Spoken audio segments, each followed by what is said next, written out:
ఎవరిని తోలాడి మాట్లాడాల, నేను ఇప్పుడు మాట్లాడను కూడా. నేను అన్యాయమైన మాటలు మాట్లాడకూడదండి. నమ్మకంగా ఉన్న, నన్ను నమ్మిన వారిని నేను ఎంత జాగ్రత్తగా చూసుకోవాలి, ఎంత నమ్మకంగా ఉండాలి, ఎంత నమ్మకంగా ఉండాలి. జాన్ పాల్ గారి ఎలక్షన్స్లో నాకు కొంత డబ్బు ఇచ్చారు. ఒకసారి అప్పట్లో ఎప్పుడైతే 94వ సంవత్సరంలో ఒకసారి 50,000, ఒకసారి 50,000, ఒకసారి 20,000 అట్లా ఇచ్చుకుంటూ ఇచ్చారనమాట. ఆ ఇచ్చిన ఆయన ఎవరంటే పిపి విలియమ్స్ గారి బావమర్ది అవుతాడు ఆయన ఇచ్చారు. జాన్ పాల్ గారి ఎలక్షన్స్ అప్పుడు ఆయన నాకు ఇస్తా ఉంటే మేము ఖర్చు పెడతా ఉన్నాం డబ్బులు. ఆయన ఏం చేశారంటే అందులో ఒక 20,000 ఆయన రాసుకోవటం మర్చిపోయాడు. నాకు ఇచ్చిన డబ్బులు 20,000 రాయలే. ఆయన రాయకుండా ఆఖరు ఎలక్షన్స్ అయిపోయి లెక్కలు పెట్టుకుంటున్నారు. అందులో ఆయనకి 20,000 తక్కువ వస్తున్నాయట రాసిన వాటిల్లో. ఎక్కడ ఏమైపోయినాయి 20,000? నా దగ్గర ఉన్న డబ్బుకి, నేను ఇచ్చిన డబ్బులకి 20,000 తేడా వస్తుంది. ఏమైందని రాత్రంతా నిద్రపోలేదంట ఆయన నాతో చెప్పిన మాట. నేను ఉదయాన్నే వెళ్ళి, మీరు నాకు ఇచ్చిన డబ్బు ఇంత, ఇదిగో ఇంత పలానప్పుడు ఇచ్చారు, పలానప్పుడు ఎంత ఇచ్చారు, పలానప్పుడు ఎంత ఇచ్చారు, నాకు ఇంకా 20,000 మిగిలింది తీసుకోండి అని ఇచ్చాను. ఎలక్షన్ అయిపోయిన తర్వాత ఆయన బయటకు వచ్చి ఏమన్నాడో తెలుసా? నేను డబ్బు చాలా మందికి ఇచ్చాను. ఆయన పేరు ప్రేమ్ కుమార్ గారు. నేను డబ్బు చాలా మందికి ఇచ్చాను ఎబెనేజర్, ఎవరూ నాకు లెక్క చెప్పలేదు, నువ్వు ఒక్కడవే నాకు లెక్క చెప్పావు. ఇంకొక విషయం చెప్పనా, నీకు 20,000 ఇచ్చాను, అంతకుముందు ఇచ్చిన డబ్బు కాకుండా ఈ 20,000 నేను మర్చిపోయా, రాసుకోవాలి. ఈ 20,000 కోసమే రాత్రంతా నేను అసలు నిద్ర లేకుండా ఉన్నాను నేను. ఎందుకంటే జాన్ పాల్ గారి విషయంలో చాలా కరెక్ట్గా ఉండాలి. ఆయన కరెక్ట్ మనిషి. ఏమైంది సదురుబాటు చేయొచ్చు, ₹1,00,000 సదురుబాటు చేయొచ్చు, కానీ ఏమైంది 20,000 అని నేను బాధపడుతున్నాను. నువ్వు పొద్దున్న తెచ్చి ఇచ్చేవయ్యా.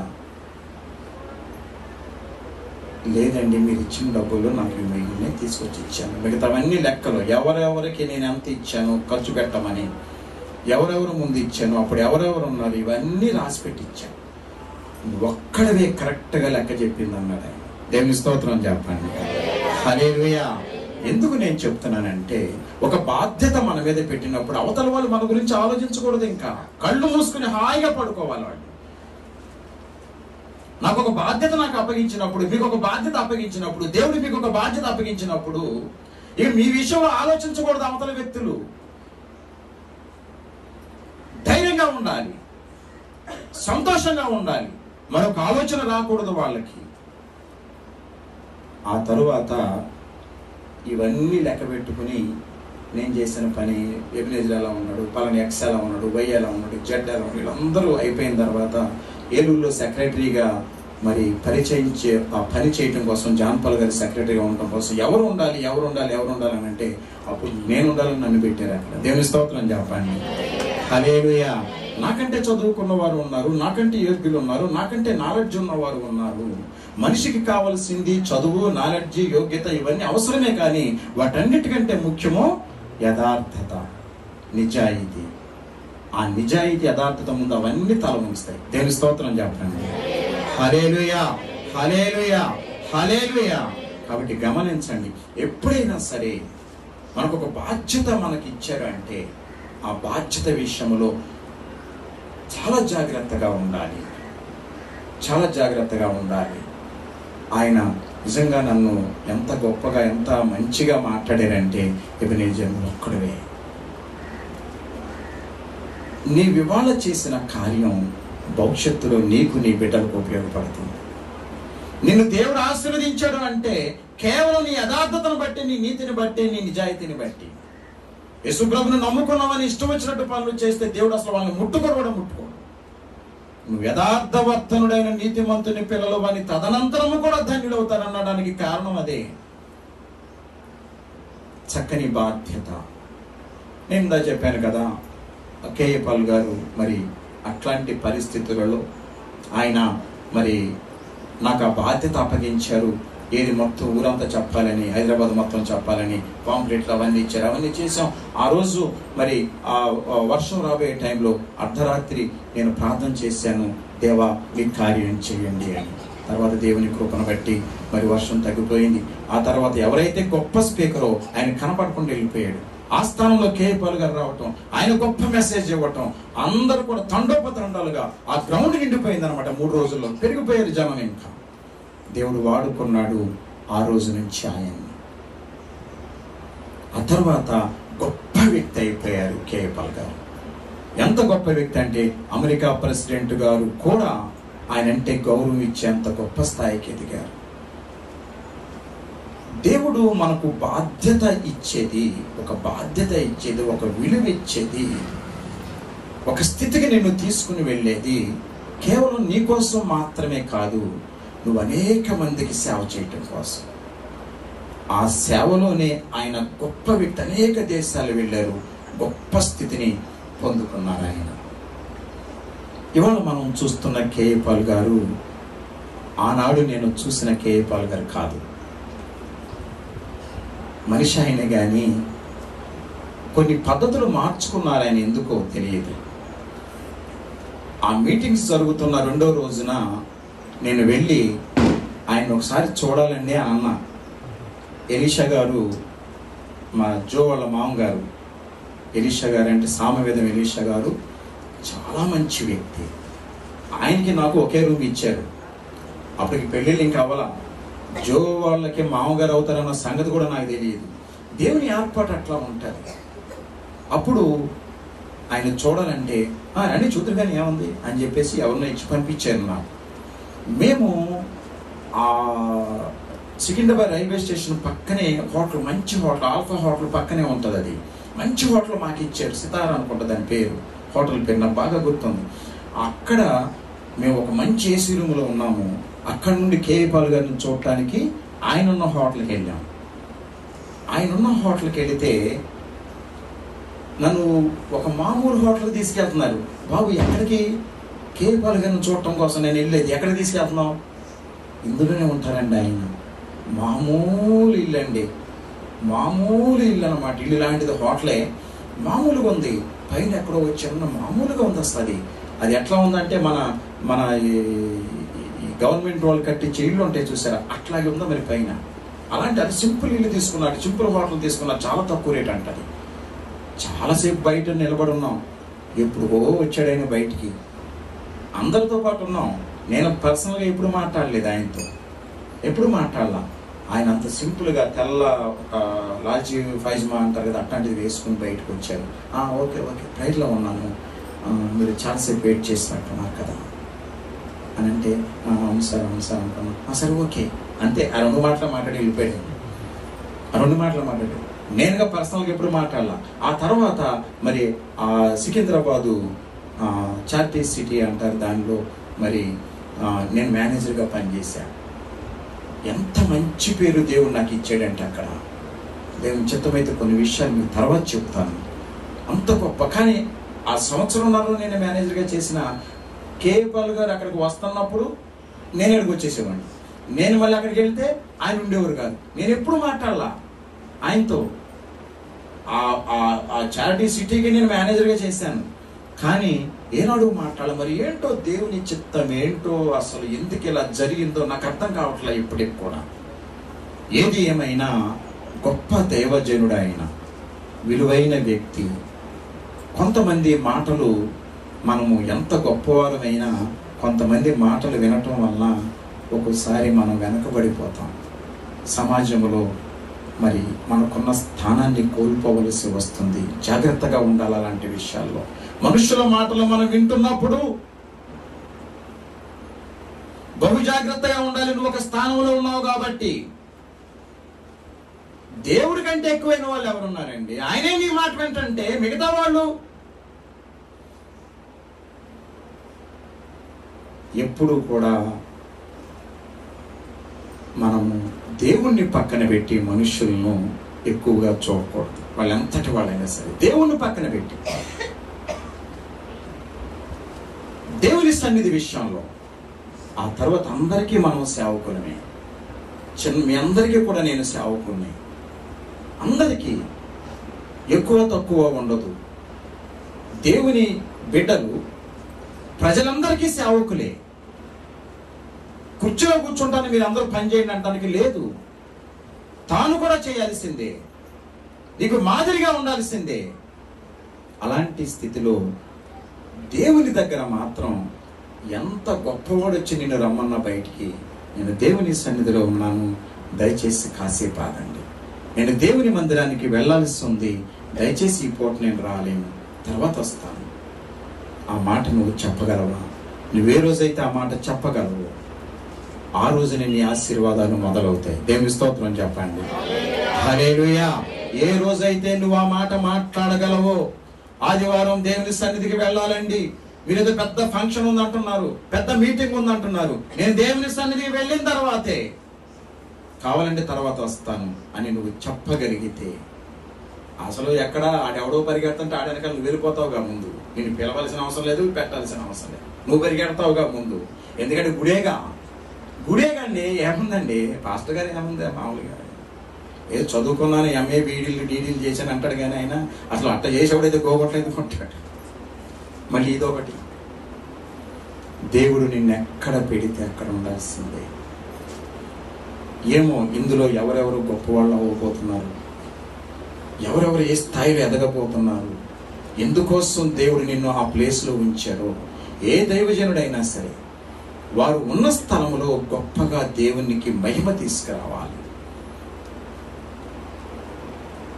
చక్కని స్థితి, ఎక్కడో మామూలు మనిషిగా ఉన్న ఆయన్ని విలువైన స్థానంలోకి దేవుడు ఇంకా ఆఖరి స్టేజ్కి వెళ్ళిపోయారు ఆయన. కానీ ఇవాళ మళ్ళీ ఆయన స్థితి ఆయనదే దేవుని దృష్టిలో. కానీ ఏ ప్రజలనైతే ఆయన లక్ష్య పెట్టాడో, అంటే ఈ మాట చెప్పక తప్పటల్లా నాకు, దేవుణ్ణి లక్ష్య పెట్టు, ప్రజలందరూ నీ చుట్టూ ఉంటారు. నువ్వు ప్రజల కోసం దేవుణ్ణి పక్కన పెడితే ఆ ప్రజల్లో ఒక్కడు మిగలడం నీ దగ్గర. అదే జరిగింది మనకు కూడా మొన్న. దేవుడు నిన్ను ఉన్నతమైన స్థానానికి తీసుకెళ్ళాలి, కానీ ఏ మనిషి కూడా నిన్ను ఉన్నతమైన స్థానానికి తీసుకెళ్ళలేరు. దేవుడు తీసుకెళ్ళాలనుకుంటే ప్రజలందరూ నీకు పట్టం కడతారు. ఆ దేవుని పక్కన పెట్టిన రోజున అందరూ నిన్ను పక్కన పెడతారు. ఈ విషయం ఎప్పుడు ఎవరు మర్చిపోకూడదు. దేవుని నమ్ముకున్న బిడ్డలు, దేవుని విషయంలో మనము ఏది చేయాలో అది చేయాలి. నిన్ను దేవుడు ఎన్నుకున్నాడంటే దేవుడు చెప్పింది చేయి. నిన్ను దేవుడు ఎన్నుకున్నాడంటే నీకొక బాధ్యతను దేవుడు అప్పగిస్తారు. ఆ బాధ్యత నువ్వు నిర్వర్తించాలి. ఆయన అంటున్నాడు, నిన్ను కాపాడి ప్రజలకు నిబంధనగా నియమించింది. ఎందుకంటే బయటకు వెళ్ళే వారితో లోపలికి రమ్మని, లోపలికి వెళ్ళే వారితో ఆ చీకట్లో ఉన్నటువంటి వ్యక్తులతో మీరు బయటికి రండి అని చెప్పాలి. ఒకవేళ వాళ్ళు బంధింపబడితే ఆ బంధకాల నుంచి వెళ్ళిపోండి అని చెప్పాలి. ఒకవేళ వాళ్ళు అంధకారంలో ఉంటే అంధకారంలో నుండి బయటికి రండి అని చెప్పాలి. అది నీకు ఇచ్చిన బాధ్యత. కేపాల్ గారికి దేవుడిచ్చిన బాధ్యత అదేనని నా ఉద్దేశం. ఆయన ఆత్మీయంగా గొప్ప దైవజనుడు కావాలని దేవుని నిర్ణయమై ఉంటే ఆయన ఈ మండలాలు, నియోజకవర్గాలు, ఈ ఎంపీలు, ముఖ్యమంత్రులు అంతా తిరుగుతున్నాడు. ఆయన నిన్ను ప్రపంచమంతా నీ దగ్గరికి వచ్చి నిలబడదంటే నువ్వు దాన్ని వదిలిపెట్టుకుని ఇక్కడ ఎందుకండి ఎమ్మెల్యేలు, ఎంపీ? నువ్వు కింగ్ మేకర్గా ఉండాలి. You should be a king maker. ఎట్టి పరిస్థితుల్లో నేను కింగ్ అవ్వాలని కోరుకోవద్దు. నిన్ను ఒక స్థాయిలో దేవుడు పెట్టాడు, ఒక యాజకునిగా, ఒక గొప్ప దైవజనునిగా, ప్రపంచమంతా నిన్ను గౌరవించేటువంటి గొప్ప స్థానంలో దేవుడు నిన్ను ఉంచారు. ఆ స్థితిని కాపాడు. ఎవడో మనిషి మాటలు విని అక్కడి నుంచి పక్కకు వచ్చేటప్పటికి మనకున్న స్థాయిని అంతా కోల్పోవలసిన పరిస్థితులు వస్తాయి. ఒక బాధ్యత మనకు అప్పగించినప్పుడు అదే మనం చేయాలి. దేవుని స్తోత్రం చెప్పండి. హల్లెలూయా. మార్గములలో వారు మేయుదురు, చెట్లు లేని మెట్టలన్నిటి మీద వారికి మేపు కలుగును. వారి యందు కరుణించువాడు వారిని తోడుకొని పోవచ్చు, నీటి బుగ్గల యొద్ద వారిని నడిపించును. కాబట్టి వారికి ఆకలి అయినను దప్పి అయినను కలుగదు, ఎండమావులైనను ఎండ అయినను వారికి తగలదు. దేవుని కృప మనతో ఉంటే అన్ని క్షేమంగానే జరుగుతాయి, అన్ని మంచిగానే జరుగుతాయి. నా పర్వతములన్నిటినీ త్రోవగా చేసేదను, నా రాజమార్గములు ఎత్తుగా చేయబడును. చూడుడి, వీరు దూరము నుండి వచ్చుచున్నారు, వీరు ఉత్తర దిక్కు నుండి పడమటి దిక్కు నుండి వచ్చుచున్నారు, వీరు సీనీయుల దేశము నుండి వచ్చుచున్నారు. శ్రమ నొందిన తన జనులందరి యందు జాలిపడి యెహోవా తన ప్రజలను ఓదార్చి ఉన్నాడు. ఆకాశమా ఉత్సాహధ్వని చేయుము, భూమి సంతోషించుము, పర్వతములారా ఆనందధ్వని చేయండి. దేవుడు మనకు ఒక చక్కని స్థితి ఇస్తే ఆ స్థితిని బట్టి ఎవరు సంతోషిస్తారో తెలుసా? ఆకాశము భూమి అట. దేవుని స్తోత్రం చెప్పండి. హల్లెలూయా, హల్లెలూయా. జనం ఎక్కడి నుండో ఆయన దగ్గరికి తండోపతండాలుగా వస్తారు. దేవుని స్తోత్రం చెప్పండి. ఒక గొప్ప స్థానాన్ని, ఒక గొప్ప స్థితిని ప్రతి మనిషికి ఇవ్వబోతున్నాడు దేవుడు. దేవుని స్తోత్రం చెప్పండి. హల్లెలూయా. అయితే సియోను, యెహోవా నన్ను విడిచిపెట్టి ఉన్నాడు, ప్రభువు నన్ను మరచి ఉన్నాడని అనుకునుచున్నది. ఒకసారి దేవుడు మనకు ఒక చేరదీసి ఒక చక్కని బాధ్యత అప్పగిస్తే మనం ఆ బాధ్యతలు సరిగా నిర్వర్తించలేక కొన్ని బాధలు పడుతూ, దేవుడు నాకేం చేశాడు, దేవుడు నన్ను వదిలిపెట్టేశాడా, నాకేంటి పరిస్థితి అని అనుకుంటారు మనుషులు. అయితే దేవుడు మాట్లాడుతున్న మాట ఏంటంటే, స్త్రీ తన గర్భమున పుట్టిన బిడ్డను కరుణింపకుండా తన చంటి పిల్లను మరుచునా? స్త్రీ తన గర్భమున పుట్టిన బిడ్డను కరుణింపకుండా తన చంటి బిడ్డను, చిన్ని బిడ్డను మరుస్తుందా? వారైనా మరుస్తారేమో కానీ నేను మిమ్మల్ని మర్చిపోను. దేవుని స్తోత్రం చెప్పండి. హల్లెలూయా, హల్లెలూయా. చక్కని ప్రేమ అండి దేవుని ప్రేమ. ఒకరికొకరు ఎంతో విలువైన ప్రేమ. ప్రేమ మనలో ఉంటే ఎవరిని కూడా తక్కువగా చూడం మనం, ఎవరిని అన్యాయంగా మాట్లాడం మనం. అట్లా మాట్లాడుతున్నావంటే నీలో ఆ వ్యక్తిపై ప్రేమ లేదు. ద్వేషం వచ్చింది ఆ స్థానంలో, అసూయ వచ్చింది ఆ స్థానంలో, స్వార్థం వచ్చింది ఆ స్థానంలో. ఏదో కావాలనుకుంటున్నావు, నీకు దక్కలేదని నువ్వు ఇష్టం వచ్చినట్టు మాట్లాడుతున్నావు. అదే కారణం దానికి. నీలో ప్రేమ లోపించడం వలన. అదే గనక ప్రేమ ఉంటే ఎట్టి పరిస్థితుల్లో కూడా ఆ వ్యక్తులను మనము విడిచిపెట్టాం, ఆ దేవుని మనము విడిచిపెట్టాం. చక్కని ప్రేమ చూపించి అందరినీ మన వారిగా మనం ఎంచుకుని చక్కని క్రీస్తు ప్రేమను వారికి పంచుతాం. దేవుని నామానికి స్తోత్రం చెప్పండి. హల్లెలూయా, హల్లెలూయా. 3 రోజుల క్రిందట నేను అటు వెళతా ఉంటే రోడ్డు ప్రక్కన ఒక చిన్న కుక్క పిల్ల కనపడింది. అది ఇంత జాగ్రత్త ఉందని వెళ్ళేటప్పుడు మా పాప చూసిందట, చెప్పలే నాతో. వచ్చేటప్పుడు నాకు కనపడింది. నేను గబగబా ఆపేసి, నేను అప్పుడే అనుకున్నాను నాకు కుక్క పిల్ల కావాలి, ఇంట్లో కొంచెం ఉంటే బాగుంటుంది అనిపిస్తూ ఉంటే సరే ఇది కనపడిందండి. దాన్ని తీసుకుని నెమ్మదిగా ఇంటికి తీసుకొచ్చిన తర్వాత మా పాస్టర్ గారు అన్నారు, ఎందుకండి కుక్క పిల్లని తీసుకొస్తారు, మళ్ళీ అక్కడ కొడతారు మీరు, ఈసారి అట్లా కొట్టడానికి వీల్లేదండి, మీరు జాగ్రత్తగా చూసుకోవాలి.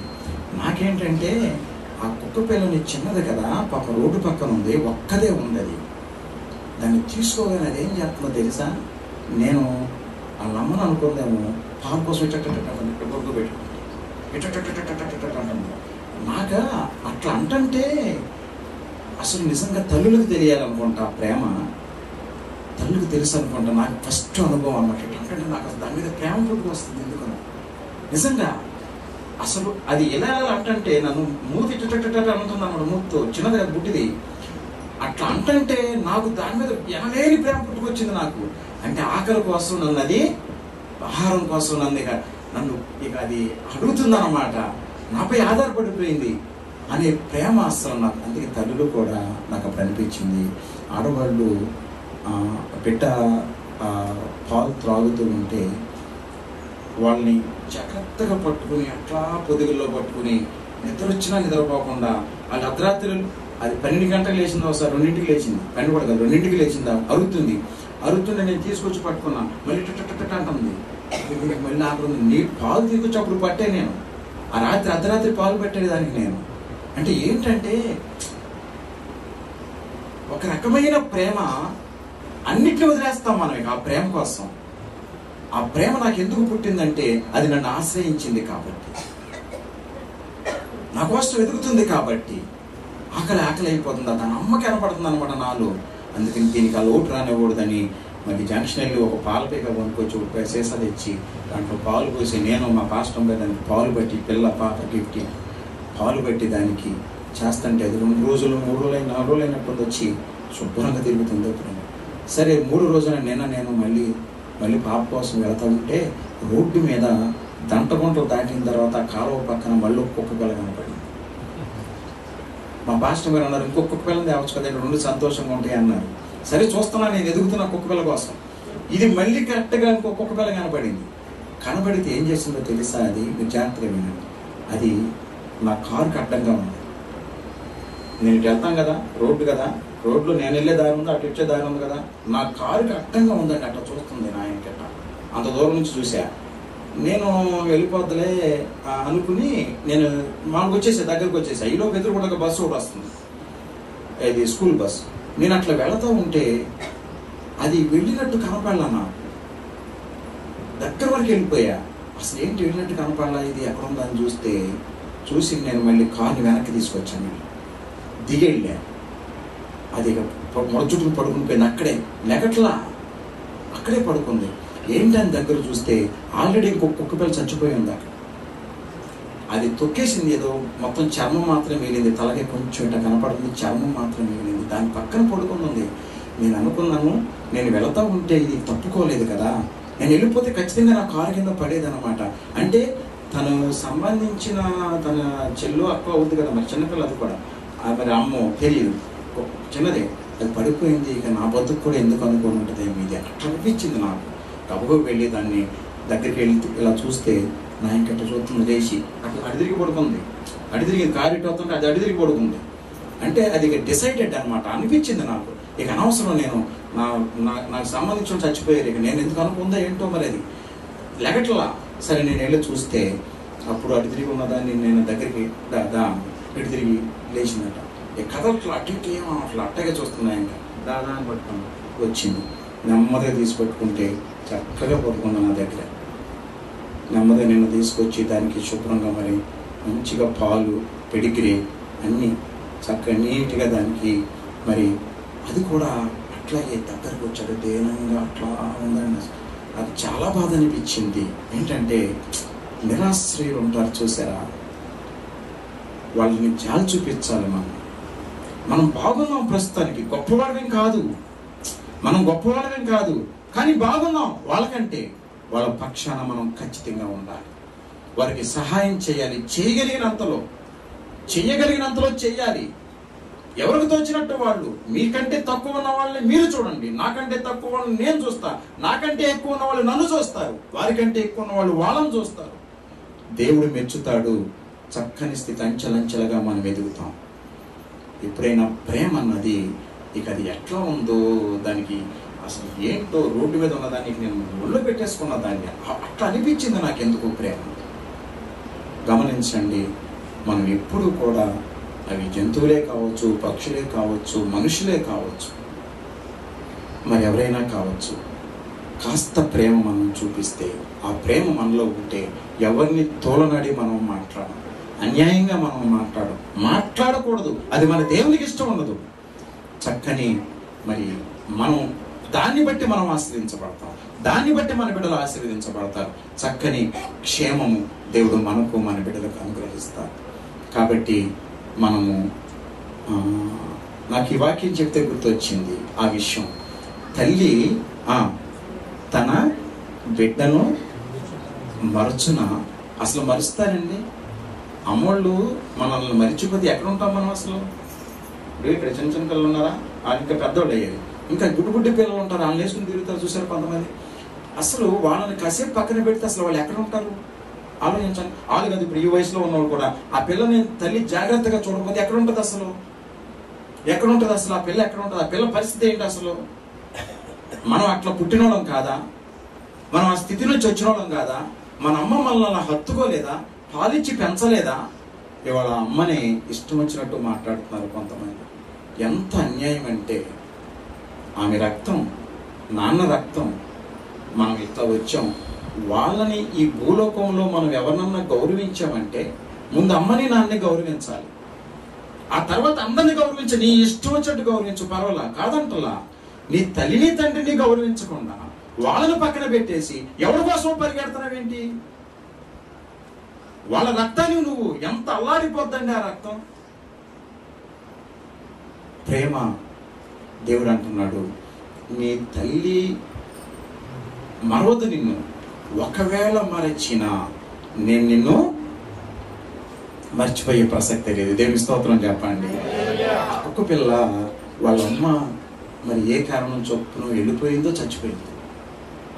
పాపం ఒక్కది అట్లా ఉంది, చచ్చిపోయిన పిల్ల ఉందండి కదా, చర్మం ఉంది తొక్కేసి, అది ఒక్కదే అలా ఉంటే అది అనుకుని ఉంటుంది, ఇక నాకు దిక్కెవరు అని. చిన్ని పిల్ల కదా, మీరు చూడండి తర్వాత వెళ్ళేటప్పుడు ఇక్కడి నుంచే చూడండి అది చిన్న పిల్లలు,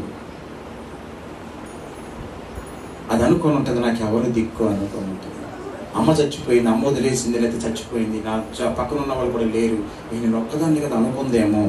దేవుడు చెప్పిన వాక్యం, ఒకవేళ మీ అమ్మ వదలదు, ఒకవేళ ఆ స్థితే కనుక, ఆ పరిస్థితి ఒకవేళ వస్తే నేనున్నాను. దేవుని స్తోత్రం చెప్పండి. అది నా కంట పడటం, దాన్ని తెచ్చుకోవటం, దానికి ఇప్పుడు రాజభోగం చక్కని గూడు కట్టే, మళ్ళీ ఏంటి అందులో పెట్టేదాన్ని ఒక తిండి వేసా. ఆ తిండి మంచి కాస్ట్లీ తిండి, అది నేను వేసుకుని తలకింద వేసుకున్న తిండి, కాస్ట్లీ అమ్మా ఆ తిండి కూడా వేసేసారండి అంట. నాకు ఇష్టమైతే ఏదైనా చేస్తా, ఏదైనా చేయాలనిపిస్తుంది నాకు. అదేంటంటే ఆ ప్రేమ, అది దేవుడు పెట్టిన ప్రేమేమో దాని మీద. అసలు అట్లా చక్కగా ఎప్పుడైనా సరే నేను చెప్తున్నాను, ఒక మాట గుర్తుపెట్టుకోండి, మనం నిజంగా ప్రేమ కలిగి ఉండాలి. ఎవరిని ఏమనొద్దు, అసలు నీ దేవుడు నీకు ప్రతిఫలం ఇస్తాడు. నువ్వెవరిని ఏమనొద్దు, నిన్ను తిట్టినా ఏమనొద్దు, అంతే. నిన్ను తిట్టారా వాళ్ళు, సరే అనుకో, వాళ్ళే వచ్చి నీ కాలు పట్టుకుంటారు. దేవుని స్తోత్రం చెప్పండి. వాళ్ళే వచ్చి తెలుసుకుంటారు, వాళ్ళే నిన్ను గౌరవిస్తారు తర్వాత. దేవుని స్తోత్రం చెప్పండి. హల్లెలూయా. ఎందుకంటే నీ దేవుడు నిన్ను ఆదరిస్తాడు కాబట్టి. ఆయన చెప్పిన మాట విన్నాం మనం. మనల్ని తిట్టినా, మనల్ని ఏమన్నా, మనల్ని అన్యాయంగా మాట్లాడినా నోరు మీద పట్టడం లేదు. మనం అది చూసిన దేవుడు మనకి విలువైన స్థానాన్ని ఇస్తాడు. ఆ దేవుని వైపు చూడండి, ఆయన మాటలను మనము పాటించగలుగుతాం. దేవుని వైపు చూస్తేనే ఆయన చెప్పిన మాటలు పాటించగలుగుతాం, లేకపోతే దేవుని మాటలు ఎవరు పాటించలేరు, చాలా కష్టమైనవి. నువ్వు ఆయన వైపు చూస్తే గనక ఖచ్చితంగా ఈ మాటలు పాటించడం పెద్ద కష్టం అనిపించదు. అప్పుడు దేవుడు నీకు ఉన్నతమైన స్థానాన్ని ఇస్తాడు. నాదేమీ లేదనుకున్న వ్యక్తితో రాజులు నీ ముందు లేచి నిలబడతారు, అధికారులు నీకు నమస్కారం చేస్తారని చెప్పిన మాట మామూలు మాట. ఎందుకో తెలుసా? ఆయన ఆశ్రయించాం కాబట్టి. ఎందుకో తెలుసా? ఆయన చెప్పినట్టు విన్నాం కాబట్టి. ఎందుకో తెలుసా? ఆయనకు ప్రార్థన చేశాం కాబట్టి. అందుకే మన ప్రార్థన ఆలకించి అట్ట వదిలేయకుండా ఆయన ఏం చేశాడట? నిన్ను నా జనులకు నిబంధనగా నియమించాను. దేవుని స్తోత్రం చెప్పండి. నిన్ను కాపాడి ప్రజలకు నిబంధనగా నియమించాను. నిన్ను కాపాడింది అందుకే. ఒకవేళ దేవుడు నిన్ను ఏర్పాటు చేసుకున్నాడేమో, అందుకే నిన్ను కాపాడాడు, అందుకే నిన్ను ఏర్పాటు చేసుకున్నాడు. దేనికంటే నీ జనాంగానికి నువ్వు ఒక నిబంధనగా ఉండాలి, నీ జనాంగానికి ఒక మాదిరిగా ఉండాలి, నీ జనాంగాన్ని నువ్వు సేవ చేసే వ్యక్తివిగా ఉండాలి, కాపాడే వ్యక్తివిగా ఉండాలి, కష్టకాలంలో ఆదరించే వ్యక్తివిగా ఉండాలి, ఆదుకునే వ్యక్తివిగా ఉండాలి, పాడైపోయిన స్థలాలను బాగు చేసే వ్యక్తివిగా ఉండాలి. అట్టి స్థితి దేవుడు మనకు, మన బిడ్డలకు, మన కుటుంబాలకు అనుగ్రహించునుగాక. ఆమె ప్రార్థన చేసుకుందాం. మా దేవుడైన యేసుక్రీస్తు ప్రభువా, మీ పవిత్రమైన పాదాలు పొందనా. మీరు గొప్ప దేవుడు, బంగారు తండ్రి, ప్రేమ కలిగిన ప్రభు, పరిశుద్ధుడైన దేవుడు. మీలాంటి దేవుడు మా దేవుడే ఉన్నందుకు మేము ఎంతగానో సంతోషపడుతున్నాం ప్రభువా.